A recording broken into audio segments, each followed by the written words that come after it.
Howdy, everybody. Here we are, all ready to take you down to Pine Ridge for another visit with Lum and Abner, brought to you by the makers of Horlicks, the original malted milk. Now, if there are any of you who weren't listening last night, here's how you can get a handsome aluminum flashlight, complete with bulb and batteries, with the compliments of the makers of Horlicks. A powerful little flashlight, scarcely larger than a fountain pen, which can be easily carried in a pocket. There are dozens of uses for this handy little flashlight. You could use it to help you find things in dark closets, in the basement, the attic, the garage. Think, too, what a lot of fun the children could have with one of these flashlights. Well, no matter what you want this flashlight for, here's how you can get it. Send in the wrapper from a package, any size package, of Horlicks malted milk powder. It must be Horlicks malted milk powder. Wrappers from Horlicks tablets are not eligible. Write your name and your address on the back of the wrapper and enclose 10 cents. That's to cover the cost of packing and mailing your flashlight. Mail your wrapper and dime to Lum and Abner, care of the station to which you are listening. Then, you'll receive one of these fine aluminum flashlights, complete with bulb and batteries. Now send in for your flashlight right away, folks. Do it tonight. If you don't have a package of Horlicks in your home already, you can get it either natural or chocolate flavor at your druggist. And now, let's see what's happening down in Pine Ridge. Lum and Abner received a letter yesterday from Mr. Horlick authorizing them to send one of their pocket flashlights as a gift to all their friends who will mail in a wrapper from a bottle of Horlick's malted milk. The old fellows are very enthused over the proposition and expect to raise enough funds in this way to restock their Jot-'em-Down store. As we look in on Pine Ridge today, we find Lum and Abner down at their empty store building, discussing their new enterprise. Listen. Yeah, I know, but I don't believe I'd ordered so many of them flashlights, Lum. I don't believe we'll need half that many. Don't you worry about that. We'll have that many requests in for 'em within the next day or two. I hope so. Why, everybody will want one of these. It's the nicest little present I ever seen. I was sitting here a while ago just thinking. There's something a body can find 1,000 uses for. Men, women, and children. Oh, yeah, if they could see it, why, I know they'd write in for one of them, Lum, but us just trying to tell them about it on a party line, why, it's hard to explain to them just what a nice present it is. Well, I told them it was a regular 75-cent flashlight. Yeah, but, Lum, you've got to see it to appreciate it. They've made so many improvements on them here late. When you just say pocket flashlight, why, a lot of folks has in mind them old style kind that a body might not be ashamed to carry. Next time I make an announcement over the party line, I'll tell them about how it looks like a fountain pen and how it's made out of polished aluminum so it'll be nice and light, and tell them all about it. Yeah. Well, now that you went ahead and ordered all these, well, we've got to get in some letters here some way. Well, look how many of our friends wrote in for Pine Ridge News we gave away a while back. This is a way yonder nice present that was. Oh, yeah, sure. I'd love to see all our friends get one, because I know how pleased they're going to be with it, yeah. Everybody I've showed it to has been tickled to death with it. Said they's going to send in for one of them. I was down at Moe's Moots Barber Shop this morning. They's all trying to swap me out of this, and I got it. Yonder comes Cedric Weasel up out there front. Yeah. He's been trying to get me to patch up some troubles twixt him and his sweetheart. They've had a sort of a falling out with one another. Well, I hope you don't try to talk him into having an automobile accident to get her back in a good humor with him like you did me. Don't you worry. I'll never try to talk nobody else into that thing again. After having to sit down here and wait on you hand and foot like I've been doing. Well, Lum, I can't wait on myself. Somebody's got to do it. That blame if I don't believe you're enjoying getting waited on this way. Well, I wouldn't say I was enjoying it, but I'm getting a good rest out of it anyhow. That's what I thought. Come in, Cedric. Howdy, Cedric. Good morning. Good morning. Mr. Dick wanted me to bring this mail over to you fellers. Said you's in a hurry for it. Oh, yeah. Much obliged, Cedric. There must be orders for them flashlights now. Hey, Granny, is this all the mail there was, Cedric? Yes, sir, I reckon so. That's all Mr. Dick handed me. Well, this ain't nice. Many as I was looking for. Oh, I figured you'd have to bring the mail up here in a wheelbarrow this morning. Well, I could have brung it over in a wheelbarrow, I reckon, but I never seen no use in it as long as I could carry it in one hand this way. Well, I'm sure counting on restocking the store here out of these orders for flashlights. Why, the way we're starting out here, it'll take us all spring to fill up the candy case, much less the rest of the store. Yeah. Well, I better be getting back, I reckon. I've got some delivers to make. I'm working down there for Mr. Dick now, you know. Well, fine, Cedric. I'm glad to hear it. That's a good job for you. I wanted to tell you, Mr. Lum, that advice you give me worked out fine. Me and Gertrude Seastrunk's made up again now.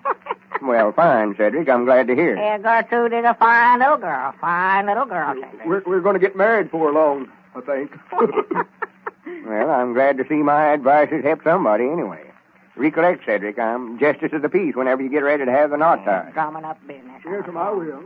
Well, expect I might as well get on back to the store. Well, much obliged for bringing the mail over, Cedric. Yeah, and if any more comes in down there, fetch it over for us, Cedric. Yeah, bring it right over. Yes, I will.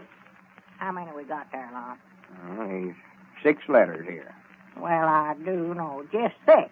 Here's a letter from the city of Muncie, Indiana. Well, maybe the whole town's wanting flashlights, Lum. Yeah, it says, gentlemen, Well, we have learned of your recently organized Pine Ridge Matrimonial Bureau and understand that you will solve domestic problems. Oh, this must be to our Matrimonial Bureau. must be, yeah. I confide in you a very serious problem which is of much concern to our citizens. Uh-huh. Granny's Abner, we are getting importance when they get to writing us and wanting us to tell them how to run a whole city this way. Well, go ahead. You never did find out what he wanted there. Yeah, it says, Susan and Mickey, 2 of the bears in McCullough Park, have lived together for over 2 years in domestic bliss. Well, But recently, Suzanne seems to be losing interest in Mickey. same old story, same old story. The question is, what can Mickey do to make his wife less irritable and restore harmony in his household? Yours very truly, William M. Hallman, Secretary. Doggy, they must be important people there, Lum, for the city to be writing about them. People. These is bears he's talking about.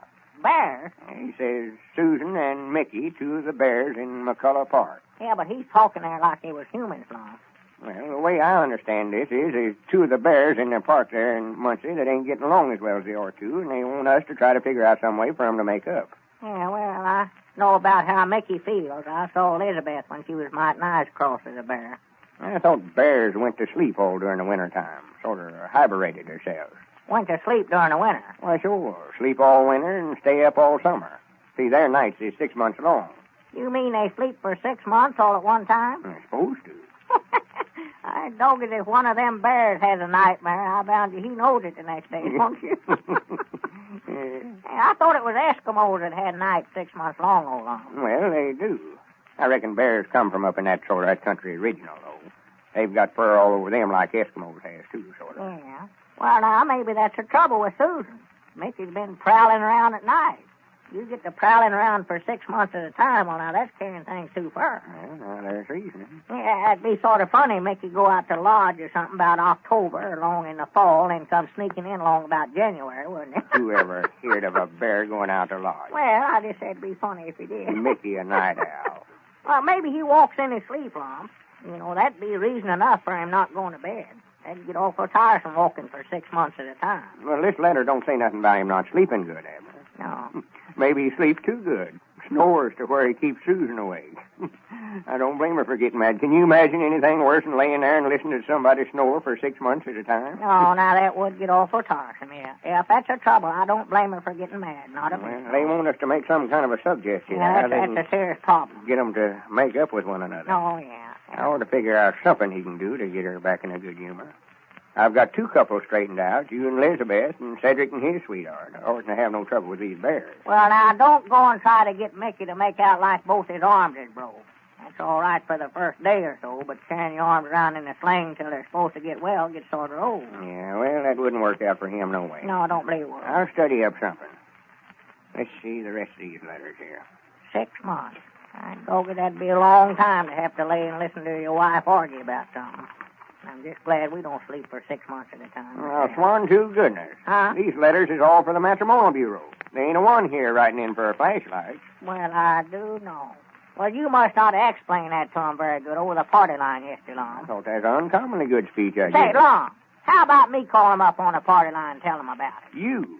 Well, we've got to do something if we're going to get a new stock of groceries for our store here. Yeah, but you can't make no speech, Abner. You don't know how to use enough big words. I'll call him up myself after a little. Yeah, I bet you I could get more letters than you did, Long. I couldn't do no worse than we've done today. I know that. Well, you about get everybody on the party line, then forget what you're going to say. No, I'm just going to tell them that if they don't send in for these flashlights that we're ruined, that's all. Now, you better leave all the speech making up to me, Abner. Out loud talking just sort of comes natural with me. It's inherent, I reckon. Well, now, Long, I've got friends out on the party line just the same as you have, and I'll prove it to you, too. I go there.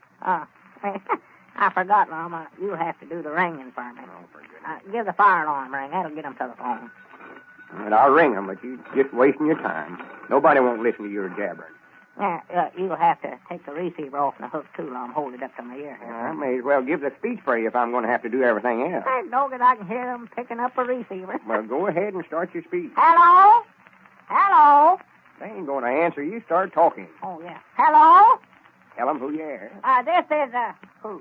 You ain't forgot your name, have you? No, but it ain't the Pine Ridge Matrimonial Bureau, and it ain't the Jot 'em Down store. Now, who is it? Well, just tell 'em you're Abner Peabody. I'm Abner Peabody. Go ahead with the speech. I just want to tell all my friends that me and Lum is sending a dandy little pocket flashlight to all our friends that sends us their name wrote on the back of a wrapper from a bottle of Horlicks malted milk powder. Goodbye. That's a great speech. That's got appeals to it. I'll eat every letter you get in here on an offer like that. All right. Just recollect that. Every letter I get in offering that speech, you're going to eat it. Well, Lum will know tomorrow how many friends Abner really has out on the party line. So send in for one of those handsome aluminum flashlights tonight, folks. Lum and Abner are going to send out a flashlight complete with bulb and batteries to every Horlicks malted milk user, you know. A handy little flashlight that's about the size of a fountain pen and can be easily carried in a pocket, but which is powerful and really useful. Now, every home can use a good flashlight. It would come in handy every day of the year. And here's all you have to do to get one. Send in the wrapper from a package, any size, of Horlicks malted milk powder. Must be Horlicks malted milk powder. Wrappers from Horlicks tablets are not eligible. Write your name and your address on the back of the wrapper and send it with 10 cents to cover mailing and packing charges to Lum and Abner, care of the station to which you are listening. You got that? Then they will send you one of these fine pocket-sized flashlights, complete with bulb and batteries. Now, you'll all want one of these flashlights, folks. Send in for yours right away. You will not only be getting a useful article, you will be expressing your appreciation of Lum and Abner as well. And all of you will want to do that, I'm sure. If you don't happen to have a package of Horlicks in your home, you can get it in either natural or chocolate flavor at your druggist. This is Carlton Brickert, speaking for Lum and Abner and Horlicks, who now bid you all good night and good health.